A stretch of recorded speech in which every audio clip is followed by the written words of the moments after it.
Fish குழம்பு செய்ய போகிறோம். அதுக்கு 1 கிலோ மீன், வெங்காயம், தக்காளி, பச்சை மிளகாய், கருவேப்பிலை, ஒரு தேங்காய் பால், புளி, மஞ்சள் தூள், மிளகாத்தூள், தேவையானது உப்பு. பார்த்தீங்கன்னா உப்பு போட்டிருக்கேன். இதில் ஒரு 2 ஸ்பூன் மிளகாத்தூள், 1 ஸ்பூன் மஞ்சள் தூள் போட்டு இதை நான் ஆயில் போட்டு மிக்ஸ் பண்ணி காட்டுறேன். இப்போ ஃப்ரை பண்ணி எடுத்துருவோம். நல்லா ஃப்ரை பண்ணணும் அவசியம். எடுத்தேன் இப்போ மீனை.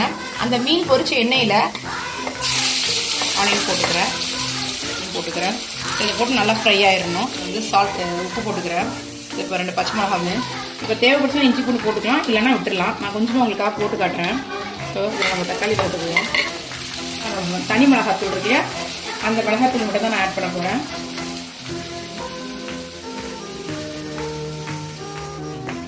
ஓகே, மிக்ஸ் பண்ணிவிட்டு